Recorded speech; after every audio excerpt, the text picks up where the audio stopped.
Assalamualaikum warahmatullahi wabarakatuh. Kami dari kelompok 3 yang beranggotakan Ani Andriani, Dina Azkia, Rahmatun Nisa Fauzia, dan Solahuddin. Materi yang akan kami sampaikan yaitu multimedia pembelajaran matematika, alat peraga transformasi bidang dan bangun-bangun ruang.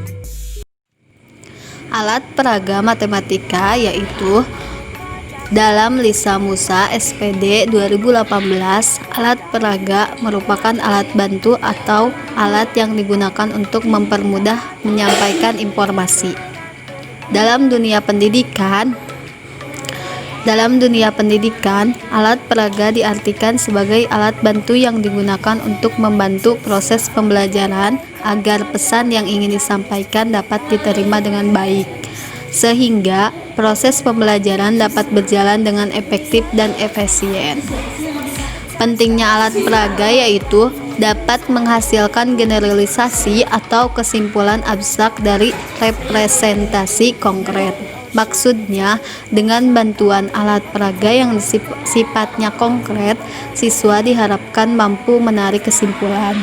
Alat peraga berfungsi untuk menerapkan atau memperagakan suatu mata pelajaran dalam proses pembelajaran mengajar. Salah satu peranan alat peraga dalam matematika adalah meletakkan ide-ide dasar konsep, dapat memperhatikan siswa terhadap pengajar yang dilangsungkan. Transformasi bidang dan bangun-bangun ruas. Transformasi bidang dan bangun-bangun ruas mencakup yaitu geometri dan transformasi. Geometri adalah ilmu yang membahas tentang hubungan antara titik, garis, sudut, bidang, dan bangun-bangun ruang. Transformasi digunakan untuk memindahkan suatu titik atau bangun pada satu bidang. Jadi, transformasi geometri adalah bagian dari geometri yang membahas tentang perubahan, letak, bentuk, penyajian yang didasarkan dengan gambar dan matriks. 1. Translasi atau pergeseran. Translasi atau pergeseran yaitu transformasi yang memindahkan setiap titik yang ada dalam suatu bidang dengan jarak dan arah yang sama, tanpa mengubah bentuk dan ukuran. Contoh nyata, penerapan translasi dalam kehidupan sehari-hari adalah pergeseran atau perpindahan orang pada eskalator atau lift. Refleksi atau pencerminan. Refleksi atau pencerminan yaitu transformasi semua titik pada bidang dengan jalan membalik. Bidang pada suatu garis tertentu yang disebut sebagai sumbu pencerminan atau dengan menggunakan sifat bayangan oleh suatu cermin. Misalnya, A. Pencerminan terhadap sumbu X dan Y dan sumbu O 0,0. Bisa dilihat gambarnya. Lalu bisa dilihat juga yang bagian B pencerminan terhadap X sama dengan H dan Y sama dengan H. Lalu ada juga bagian C pencerminan terhadap Y sama dengan X dan Y sama dengan min X. Lalu yang D hubungan refleksi dengan simetri lipat. Nah, simetri lipat adalah jumlah lipatan yang dapat dibentuk oleh suatu bidang datar menjadi dua bagian yang sama besar. 3. Rotasi atau perputaran. Rotasi adalah proses memutar bangun geometri terhadap titik tertentu yang dinamakan titik pusat rotasi dan ditentukan oleh arah rotasi dan besar sudut rotasi. Yang selanjutnya, nomor 4, dilatasi atau perkalian adalah transformasi yang mengubah ukuran bangun geometri tetapi tidak mengubah bentuk bagian geometri itu. Suatu dilatasi memerlukan suatu titik sebagai pusat dan suatu bilangan sebagai faktor skala. Contoh nyatanya dalam kehidupan sehari-hari adalah pada mikroskop atau alat pembesar.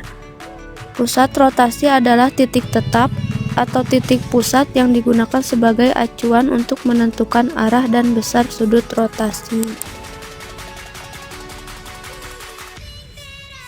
Hubungan rotasi dengan simetri putar.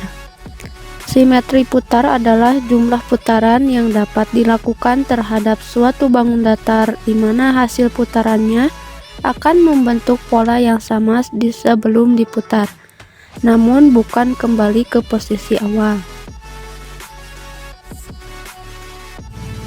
C. Contoh alat peraga matematika. Yang pertama, papan berpaku. Kegunaannya sebagai alat bantu pengajaran matematika di sekolah dasar untuk menanamkan konsep atau pengertian geometri, seperti pengenalan bangun datar, pengenalan keliling bangun datar, dan menentukan atau menghitung luas bangun datar.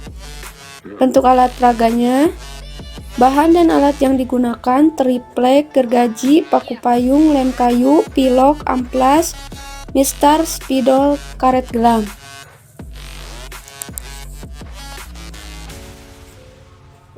Cara kerjanya, letakkan papan berpaku di depan kertas, bisa digantung atau disandarkan benda lain. Yang kedua, guru mendemonstrasikan secara klasifikal cara membentuk bangun datar. Yang ketiga, masing-masing siswa membentuk bangun datar sesuai dengan kreativitas masing-masing. Siswa diminta menggambar hasil yang diperolehnya pada kertas bertitik atau berpeta. Yang kelima, melalui tanya jawab, guru mengenalkan arti keliling. Yang keenam, siswa menentukan keliling setiap bangun datar yang dia diperoleh sebelumnya. Yang ketujuh, melalui tanya jawab, guru mengenalkan arti luas bangun datar. Siswa diminta untuk memperkirakan luas bangun datar yang telah dibuatnya, baru kemudian guru memperkenalkan nama-nama bangun datar yang telah dibuat. Pantograf. Kegunaan pantograf adalah alat peraga yang dapat digunakan untuk memperbesar atau memperkecil gambar atau alat dilatasi. Kemudian bentuk alat peraga bisa dilihat seperti gambar. Bahan yang digunakan adalah triplek, kayu, paku kecil, paku payung, atau skrup. Kemudian cara kerja pantograf. Letakkan pantograf pada papan tulis atau buku dengan memasang paku pada lubang P1 dan dengan perkiraan pantograf dapat bergerak. Lubang P4 dapat menjalani keliling segitiga itu. Kemudian pasanglah jarum pada lubang P4 dan pasanglah kapur atau pensil pada P6 sehingga letak kapur atau pensil kuat. Kemudian jalankan jarum P4 menyelusuri keliling segitiga. Kemudian kapur pensil di P6 akan menggambarkan segitiga lain yang merupakan bayangan segitiga semula. Yang terakhir, gambar bayangan segitiga ABC itu merupakan hasil pembesaran segitiga ABC itu merupakan hasil pembesaran segitiga semula dengan faktor skala 3 dan pusat pembesaran di titik A. Demikian yang bisa kami sampaikan, kurang lebihnya kami mohon maaf. Wabillahi taufik wal hidayah. Wassalamualaikum warahmatullahi taala wabarakatuh.